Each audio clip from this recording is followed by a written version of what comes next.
Salut à tous, alors c'est Frédéric Delavier. Alors ce soir à 2h32 du matin, donc cette nuit plutôt, je vais vous faire une petite vidéo sur une blessure ou une pathologie que l'on rencontre assez fréquemment en musculation, car c'est pas la première fois que je la rencontre en message privé. En général, les gens ne s'affichent pas sur mon Facebook directement pour me parler de leurs blessures.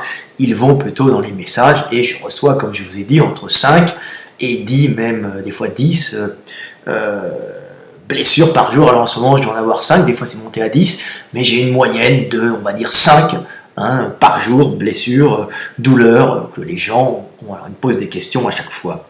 Alors, j'ai une pathologie qui revient assez souvent et qui est notée nulle part. Donc, on va faire un travail de scientifique, on va faire un travail de recherche scientifique, on va expliquer un peu ce qui se passe et on va décrire une blessure, une pathologie sportive propre à la musculation, mais propre à d'autres sports, qui est assez fréquente et qui est notée quasiment nulle part. Je l'ai vu que sur un seul blog canadien où un médecin parlait justement de cette blessure. Alors cette blessure, c'est une blessure,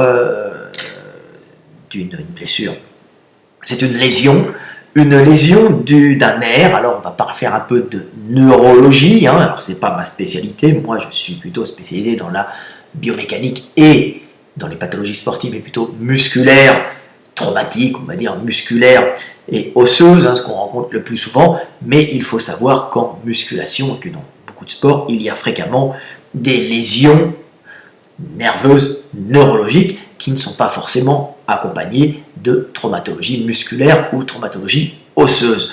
Il suffit d'étirer trop un muscle pour étirer un nerf qui est dedans et qui irradie certaines parties du corps pour les mobiliser ou pour les rendre sensibles, et à ce moment-là, on peut se faire des lésions nerveuses.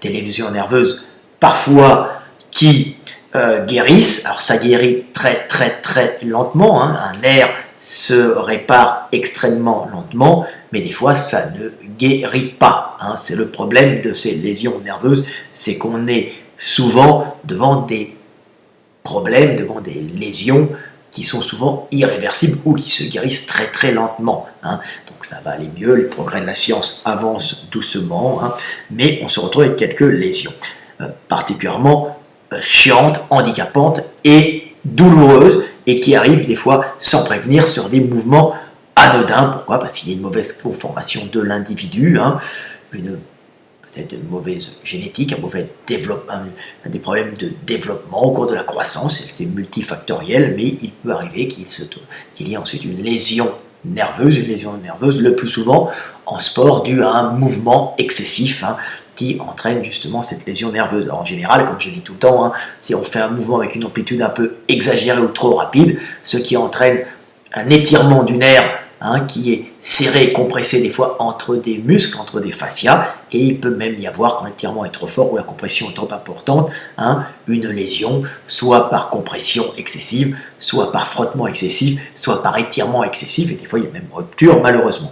Alors, les plus fréquentes qu'on peut rencontrer dans les mouvements de l'épaule, parce que je vais parler d'une lésion, je vais parler de la lésion du nerf dorso-scapulaire, dit aussi nerf dorsal de la scapula ou nerf scapularis dorsalis, des mots bien complexes, un nerf souvent peu étudié, je n'ai pas vu de recherche particulière sur ce nerf et pourtant les pathologies sont fréquentes vu ce que j'ai sur mon Facebook, vu tous les retours. Donc on prend ça souvent pour des douleurs au dos, et les gens, les médecins sont souvent pris au dépourvu et n'arrivent pas à trouver de solution. Alors je vais vous expliquer, s'il y a des médecins qui me regardent, s'il y a des profs qui me regardent, des coachs qui me regardent, des physiologistes au Canada, dit kinés, en France, des ostéos et autres, et même des gens qui s'intéressent juste à la musculation, même des débutants, vous pouvez regarder, vous allez comprendre ce que c'est que cette lésion. Alors, il arrive fréquemment que des gens au cours d'un entraînement ou au cours de pratique sportive se retrouvent avec une douleur terrible au milieu du dos, au niveau le centre du dos. Alors c'est pas forcément des douleurs lombaires, mais c'est des douleurs très incapacitantes qui vous bloque quand vous bougez les omoplates, c'est tout contracté, vous avez des problèmes ou des fois vous ne pouvez même plus bouger. Alors, cette douleur va se situer à cet endroit-là, je vais vous montrer, ça c'est mon guide des mouvements de musculation, donc on va prendre ici, le dessin est là, donc la douleur se trouve en général entre l'omoplate et la colonne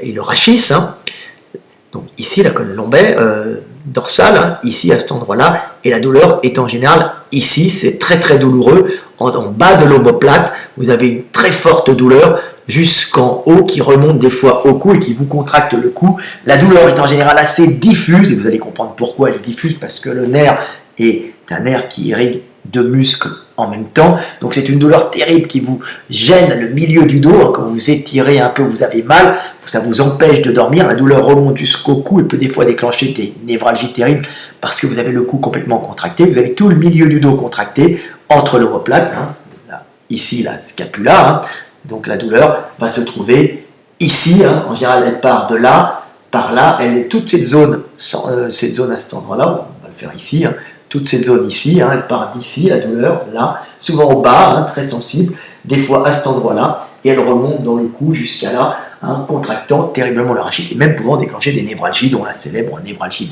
d'Arnold, parce que toute la zone est contractée. Donc c'est une douleur qui est très difficile à s'en séparer. Là, j'ai eu récemment un gars qui a cette douleur depuis plusieurs années et qui avait du mal à s'entraîner. Alors je dis, entraîne-toi quand même dessus, massage et tout. Et c'était exactement la douleur. J'avais déjà eu ce cas, j'arrive pas réussi à le diagnostiquer. Bah oui, je l'ai trouvé sur le tard. J'avais aussi ma copine Nadia qui était danseuse au Paradis Latin, qui arrêtait pas de me faire chier avec cette douleur. Et j'ai jamais compris cette douleur jusqu'au moment où, poum, le flash. Bien sûr, c'est une lésion du nerf dorsal de la scapula, un nerf qui est pas très important. La plupart des lésions qu'on peut rencontrer vers cette région du dos, milieu du dos, et lésions nerveuses, les lésions neurologiques, en général suite à la pratique du sport, on va dire que c'est en général des lésions du nerf suprascapulaire, c'est un nerf qui irrigue qui va jusqu'au petit, je crois l'infraépineux, le supraépineux. Bon, je vais vous dire, parce que je n'ai pas étudié ça là, le suprascapulaire, voilà, faux supraépineuse, le supraépineux, infraépineux, voilà, et puis je crois il joue aussi ailleurs, mais c'est principalement le supraépineux, le muscle classique qui pose des problèmes, qui se trouve à cet endroit-là, et le muscle infraépineux qui pose un problème, car il y a des fois des lésions nerveuses du nerf suprascapulaire, c'est plus connu, qui est dû en général à une rupture d'un de ces petits muscles, souvent de l'infraépineux, l'omoplate étant ici, qui vient se contracter, et en se contractant, il se rétracte, et il tire un nerf qui vient se coincer à cet endroit-là, et c'est très douloureux. Alors ça, c'est une lésion typique, mais je ne vais pas en parler aujourd'hui, c'est une lésion typique que l'on rencontre en musculation, parce qu'on se baise souvent l'infraépineux qui entraîne une rétractation et un coincement de ce nerf suprascapulaire, je crois que c'est suprascapulaire, voilà, c'est ça, mais ce n'est pas le thème aujourd'hui. Et on peut aussi avoir une autre type alors ça, je vous parle des deux plus classiques, c'est la paralysie du nerf thoracique, ou nerf de Charlemagne, qui entraîne souvent sur des mouvements. Alors j'ai vu cet accident sur des tractions barfix en street workout, je l'ai vu plusieurs fois, une lésion, les mecs se laissent tomber et ils laissent ce nerf est lésé, à ce moment-là il est tiré, des fois ça revient, des fois ça ne revient pas, et il y a cette omoplate qui va ressortir ici, parce que le grand dentelé à ce moment-là n'est plus innervé, et ça pose un problème assez grave, parce que j'ai le grand dentelé, voilà, le grand dentelé, c'est ce muscle-là que j'ai très bien dessiné ici, alors il n'est plus innervé, il est là, et du coup, l'omoplate, c'est ce muscle qui est ici, l'omoplate n'est plus maintenu contre la cage thoracique, et l'omoplate va sortir comme une aile à l'arrière, c'est assez disgracieux et surtout très gênant. Ça, c'est une des pathologies nerveuses, on va dire, une lésion de nerfs les plus communes en musculation, au niveau de l'épaule, et Et il y a aussi le nerf, le suprascapulaire, dont je vais parler aussi, qui est la deuxième lésion la plus commune en musculation. Mais il y a une troisième lésion qui est assez fréquente et que les médecins n'ont pas notée et qui est notée quasiment nulle part, c'est la lésion du nerf dorso-scapulaire ou dorsal de la scapula ou scapularis dorsal. Alors je vais vous montrer où se trouve ce nerf. Hein. Alors, ce nerf se trouve, et vous allez tout de suite comprendre, hein, voilà, j'ai fait une petite photo, c'est le Netterer, je pense, hein, très bon livre, un américain qui fait une très bonne vulgarisation. Ce nerf est ici, hein, alors il a été schématisé parce qu'il fait partie d'un paquet de nerfs, et on voit qu'il irrigue l'angulaire de l'omoplate qui est ici, et le grand rhomboïde et le petit rhomboïde qui sont souvent soudés. D'ailleurs, ce sont des muscles qui, au niveau ontogénétique, je crois, au niveau de la croissance, initialement sont soudés et viennent du même groupe de cellules. Hein. Donc tout ce groupe, hein, là, et sûrement nos ancêtres devaient avoir une seule, nos ancêtres poissons, hein, devaient avoir une seule masse, hein, à ce moment-là, homogène de muscles qui n'en formaient qu'une couche, ils viennent à peu près de la même couche sûrement. Donc voilà, et ils doivent être notés au même endroit, au niveau génétique, hein, codés au même endroit. Donc on voit bien ces nerfs, alors on voit là le rhomboïde, hein, le grand rhomboïde, le petit rhomboïde, et l'angulaire de l'omoplate qui est le muscle du torticolis. Quand il se contracte, on a mal, hein, parce qu'il remonte l'angle de l'omoplate qui est ici vers le haut, donc on a mal, et en plus, il tord le rachis dans le même sens, donc ça nous contracte, et en plus, ça peut créer d'autres névralgies. Donc, vous voyez, ce nerf irrigue deux muscles, irradie sur deux muscles, les commandes deux muscles. Hein. Donc je vais vous les montrer, ces deux muscles que j'avais très bien dessinés. Voilà, je vais vous les montrer. Ils sont ici. Voilà, ils sont sous le trapèze, hein, en partie. Donc vous avez le trapèze qui est ici. De l'autre côté, je le montre, hein, ces deux muscles qui sont ici. Là, on va aller plus proche. Le rhomboïde, on va dire trois muscles, hein, grand rhomboïde et petit rhomboïde, qui sont souvent soudés, qui ne forment un seul muscle. Et vous avez ici, hein, l'angulaire de l'omoplate qui remonte l'omoplate, hein, vers le haut, et vous avez le rhomboïde qui tire l'omoplate vers le centre et un peu vers le haut. Et quand ce muscle, des fois, est contracté intensément, étiré et contracté intensément, il peut se déchirer, et en même temps, en se déchirant, léser le muscle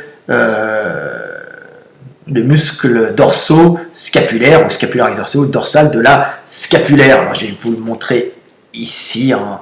Voilà, très belle. Alors là, on voit les vertèbres. Je vous le montre. Hop. Voilà, ici, hein, on voit les nerfs sortant du cou. Hein. Alors tout ça, c'est un paquet de nerfs. Hein, et on le voit ici. Attendez, je vais vous le trouver. Voilà.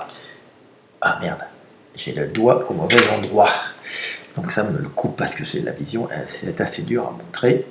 Voilà. Je vous le montre.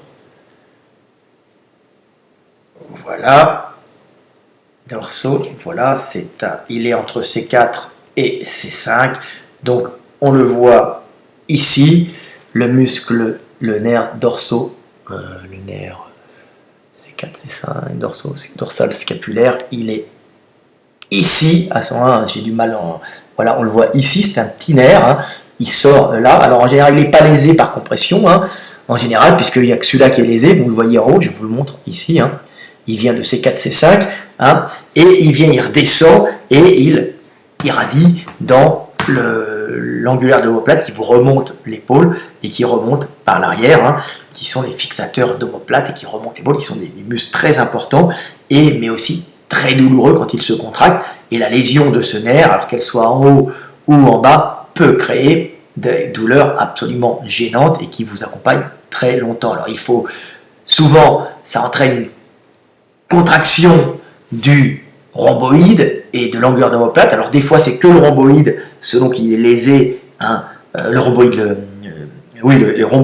selon qu'il est lésé, que le muscle a été, le nerf a été lésé vers le bas ou vers le haut. S'il est lésé plus vers le haut, hein, vous allez avoir une contraction en même temps du muscle élévateur de la scapula, hein, de l'angulaire de l'omoplate, muscle du torticolis, et en même temps du rhomboïde. Mais des fois il n'est lésé que vers le bas, donc vous avez des douleurs en bas de l'omoplate, hein, et très douloureuse avec un sentiment de contracture dans tout le milieu du dos, hein, selon l'endroit où ça a été lésé, parce que des fois c'est suite à un étirement, mais ça peut être suite aussi à une rupture dans ce muscle, hein, qui crée un tissu cicatriciel près du nerf et qui le compresse, qui l'abîme, hein, un tissu inflammatoire, et ça peut poser des problèmes. Alors, le muscle est contracté, alors il faut faire des massages, aller chez le kiné, tout ça, essayer de dégager cette zone, de la décontracter pour ne plus avoir mal, hein.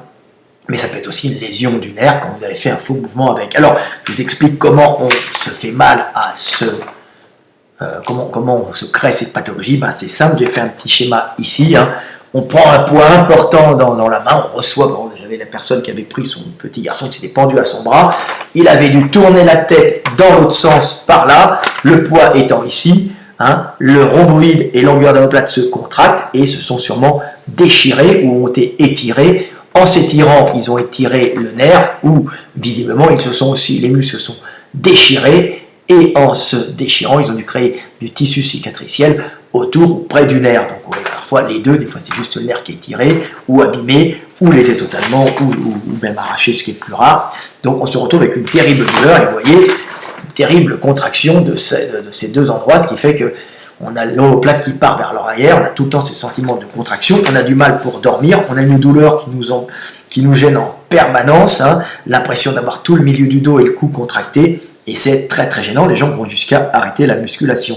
Donc pour les kinés, pour les médecins qui me suivent, hein, des fois sachez que les lésions du nerf dorsoscapulaire ou dorsal scapula ou scapularis dorsalis, hein, sont relativement fréquents en musculation. Alors ils sont aussi fréquents dans les sports où on lance par exemple, hein, puisque l'omoplate étant projetée vers l'avant, hein, vous allez étirer ici le rhomboïde et l'angulaire de l'omoplate, et en l'étirant vous allez peut-être en même temps étirer le muscle scapularis dorsalis ou dorsal scapularis, qui est le même, hein, c'est les noms qui changent, je donne tous les noms, hein, voilà.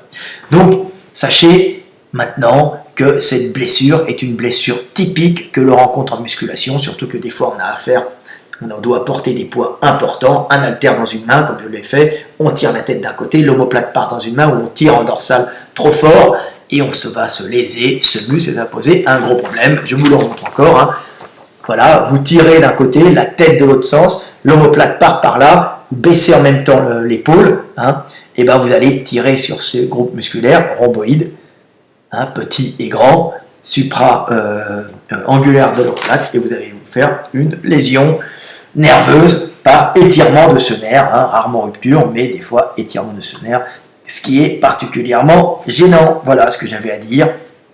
Donc il n'y a pas d'autre, non, j'ai pas d'autre truc à dire, c'est une lésion. Malheureusement, il n'y a pas grand chose à faire, sauf des massages, automassages, bain chaud, hein, vitamine B, complexe B, tout ça pour régénérer, hein, le système nerveux, hein, ça agit aussi, hein, je ne suis pas un grand spécialiste en physiologie, mais un complexe B bien dosé, c'est pas mal, hein. Il faut pas, alors ils en ont en pharmacie, hein, qui sont pas trop chers. Vous en avez aussi, Cytec par exemple en France, Skytech, ou comme on l'appelle en Hongrie, en ont un assez dosé, hein. De toute façon la vitamine B ne fait pas de mal en général, donc on peut prendre ça pour récupérer de ces pathologies nerveuses. Bien sûr, allez voir un spécialiste avant. Malheureusement, la plupart des médecins ne sont pas au courant de cette pathologie, c'est pour ça que je fais cette vidéo, pour être une petite avant-première, hein, et pour faire progresser la science et ne pas simplement régurgiter des choses que j'ai apprises ou que j'ai entendues. Je profite moi-même de mes recherches et de mes découvertes, hein, pour pouvoir transmettre, hein, je profite de YouTube pour pouvoir transmettre l'information et éviter aux gens de souffrir trop longtemps. Donc voilà, si vous avez une douleur au milieu du dos, hein, à cet endroit-là, contracté en permanence au milieu du dos, entre l'omoplate et la colonne vertébrale, hein, et que vous sentez que quand vous tirez en avant, vous avez très mal, hein, c'est souvent pas forcément des muscles paravertébraux, mais plutôt des muscles, qui mobilisent la scapula, hein, comme on dit, hein, les fixateurs de l'omoplate, fixateurs de la scapula, ça fait partie de ça, qui ont été lésés, qui ont entraîné une lésion du nerf, ou tout simplement une lésion du nerf par trop grand étirement. Voilà, c'était Fred Delavier. La prochaine fois, je pense que je ferai une vidéo sur les pathologies encore nerveuses, parce que c'est très intéressant, hein. Ça demande quand même un petit peu de savoir, une vision tridimensionnelle, hein. C'est le muscle, le nerf est devant, il va irradier vers l'arrière, il sort comme ça, il n'est pas derrière et il irradie les muscles qui sont devant lui, hein. Faut le concevoir dans l'espace, hein. Donc je ferai une petite vidéo sur les pathologies du nerf suprascapulaire la prochaine fois. C'est très intéressant parce qu'en musculation on a souvent des ruptures, et j'expliquerai comment on va se faire des ruptures de l'infra et du supraépineux, mais c'est surtout l'infraépineux qui va entraîner, qui se rétracte et qui va entraîner une compression de ce nerf. Et puis je parlerai aussi, je crois que j'en ai déjà parlé, mais je reparlerai de la paralysie du nerf thoracique, qui est une paralysie ou nerf de Charles Bell, qui est une pathologie particulièrement gênante et qui est très fréquente, car j'ai de nombreux cas en street workout, hein, traction. Et le nerf suprascapulaire, hein, celui que dont je vais traiter la prochaine fois, on l'a beaucoup en développé couché, hein, en général. Voilà. Allez, c'était Fred Delavier. À bientôt. Suivez ma chaîne et puis j'espère que vous sortez de mes petites vidéos un peu plus instruits, hein, un peu de lumière dans les ténèbres, hein. C'est tout le temps bon pour comprendre où l'on va et pour suivre son chemin dans la vie. Salut, c'était Fred Delavier, à bientôt, 21 minutes.